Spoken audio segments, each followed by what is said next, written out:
O mercado brasileiro nos últimos 10 anos mudou consideravelmente, a começar pelos SUVs, que hoje são os mais vendidos do mercado. E a transmissão automática também domina as vendas no nosso mercado, mas sempre temos exceções e eu estou aqui com uma delas. Essa aqui é a nova versão de entrada do Renault Kardian, equipado com um câmbio manual de 6 marchas. É lógico que é a versão mais barata, mas eu tenho um spoiler para te dar.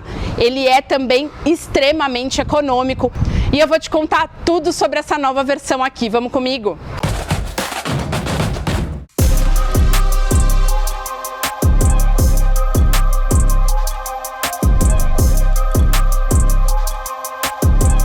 Mas antes de qualquer coisa, eu vou pedir para você se inscrever no nosso canal, ativar o sininho das notificações, assim você não perde nada do que a QR faz aqui no canal. E eu te convido também para escanear o QR Code que está aparecendo aqui ao lado, assim você tem acesso a todas as nossas matérias, tanto digitais quanto físicas. E eu também te convido a baixar o aplicativo da Quatro Rodas, que está disponível tanto para iOS quanto para Android, e assim você vai ter acesso a todas as revistas desde agosto de 1960, são quase 65 anos de história. E essa versão Evolution começa com um título importante.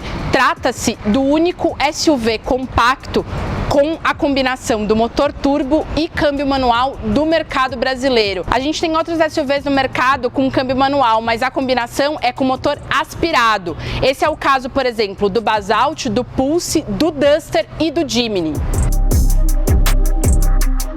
Bom, mas a pergunta que fica é a seguinte: o que levou a Renault a investir num câmbio manual para esse novo SUV que ela colocou no mercado? Segundo a marca, a intenção é oferecer uma opção mais divertida para entusiastas da esportividade ao volante, mas eu tenho uma outra explicação não oficial para vocês. E ela tem tudo a ver com o número de vendas desse SUV aqui. Ele vendeu pouco mais de 13 mil unidades até setembro deste ano, mesmo considerando que ele foi lançado em março. Só que o principal rival, o T-Cross, que é líder do mercado, vendeu pouco mais de 55 mil unidades, uma diferença gritante.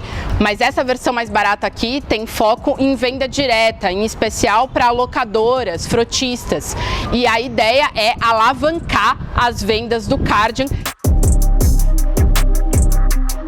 Design nada de muito novo. Os faróis continuam bipartidos, então o farol principal está aqui no meio e aqui temos uma assinatura em LED e também o DRL. Mas o que essa versão mais barata perdeu? Os faróis de neblina, que agora tem apenas essa moldura aqui embaixo.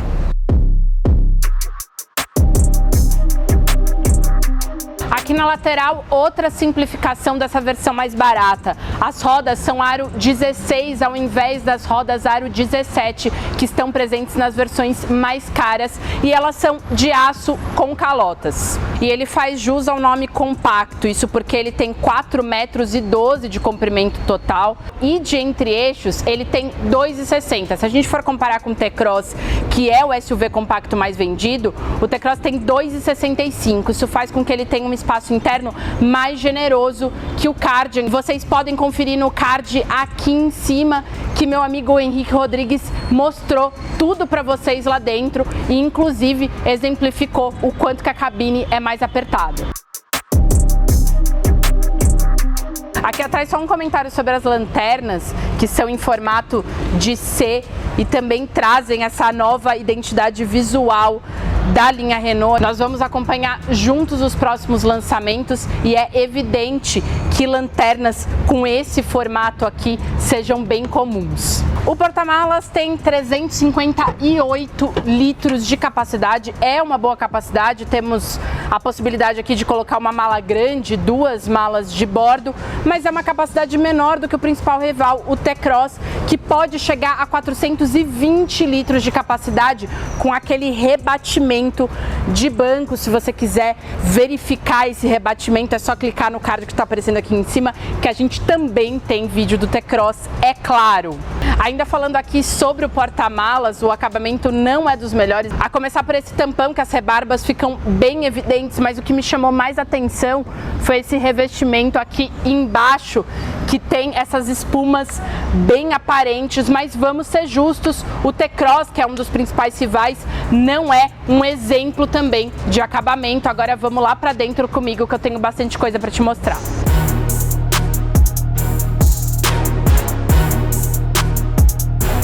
Internamente, nada de novo nessa versão de entrada, e isso é uma boa notícia. Isso porque é uma versão muito bem equipada, pensando no seu segmento. Então eu tenho direito aqui a quadro de instrumentos digital, a central multimídia com conexão com Apple CarPlay e Android Auto sem fio, apesar dela ter 8 polegadas e ter essa moldura bem significativa aqui. É uma boa central, ela tem um touch responsivo e também tem uma interação bem intuitiva. Eu também tenho esses botões aqui para o controle do ar, que também já foram muito elogiados por nós. E a grande novidade está aqui, ó, câmbio manual de 6 marchas, produzido pela Horse, uma empresa com participação da Renault. Esse câmbio é produzido em Portugal e essa empresa nasceu com o intuito exatamente de produzir motores a combustão mais eficientes e o conjunto mecânico como um todo, ainda com foco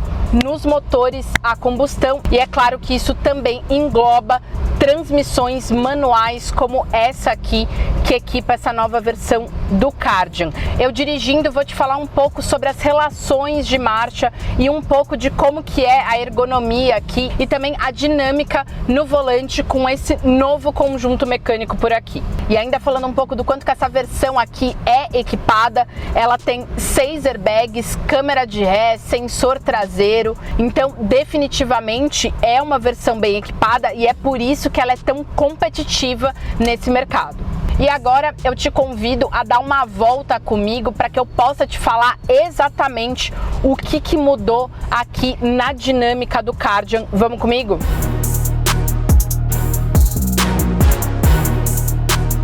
Bom, como vocês já têm conhecimento, o Kardian é equipado com um novo motor tricilíndrico 1.0 turbo que rende até 125 cavalos e 22,5 kgfm de torque. Ele é combinado de forma inédita com esse câmbio manual de 6 marchas nessa nova versão de entrada batizada de Evolution. E aí, contando um pouco sobre o comportamento desse câmbio, os engates são bem precisos e curtos. E as relações de marcha da primeira até a terceira são bem curtas mesmo. Agora, da quarta para a quinta, essa relação é bem mais longa. E a intenção é exatamente essa, para favorecer a diversão ao volante e até uma certa esportividade. Então, até a terceira, a quarta marcha, a gente tem essas relações bem curtinhas e a partir da quinta, esse espaçamento é maior. No momento em que eu coloco a sexta marcha, ela é utilizada como overdrive, ou seja, ela é exatamente para economia de combustível. Então, quando você está numa velocidade de cruzeiro, ou seja, numa velocidade de estrada acima de 100, 110 km por hora, você mantém em sexta marcha exatamente como uma forma de economizar combustível por conta da velocidade constante que você vai manter.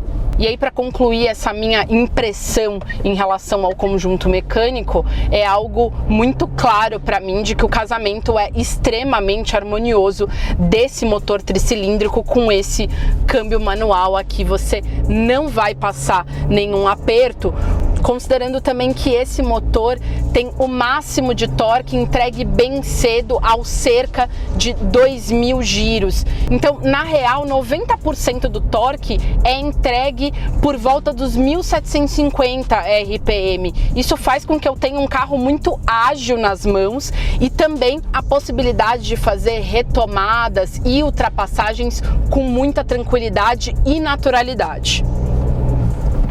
Falando um pouquinho do desempenho dessa versão aqui em nossa pista, o 0 a 100 foi cumprido em 11,4 segundos, enquanto a versão automática cumpriu essa mesma prova em 10,9 segundos, uma diferença pequena, mais esperada. Agora, quem optar por essa versão mais barata aqui com câmbio manual, também vai sentir no bolso essa escolha, isso porque ele é mais econômico do que a versão automática, com médias de 14,4 km por litro na cidade e 16,5 na estrada, um ótimo número, sem dúvida, e aí um pouco daquilo que eu te falei, né, os 16,5 é exatamente por conta desse overdrive aí que a sexta marcha oferece.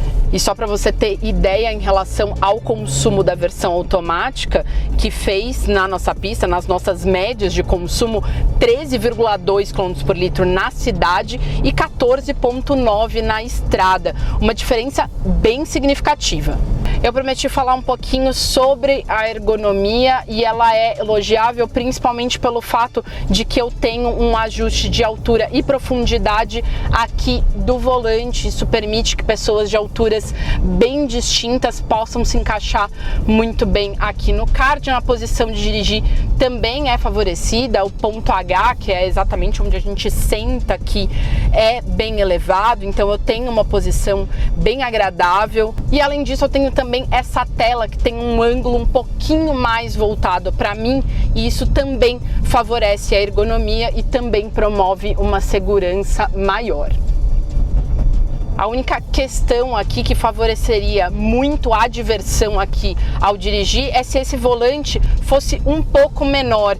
Pelo menos na minha opinião, ele é muito grandalhão. Então, se ele fosse um pouco menor, estilo Peugeot 208, seria mais agradável e traria uma diversão ao dirigir maior. Eu sou suspeita para falar sobre um conjunto mecânico com o câmbio manual, porque gosto do controle em que esse câmbio me proporciona e considero que é uma direção muito mais divertida do que com carros automáticos, independente do tipo de transmissão automática. Inclusive, fiquei muitos anos com um carro manual. Dito isso, é inerente que entusiastas da diversão ao volante, da esportividade, vão gostar muito dessa versão aqui e ela traz ainda a vantagem de ser mais barata e tem poucas simplificações para chegar a um preço mais competitivo nesse mercado.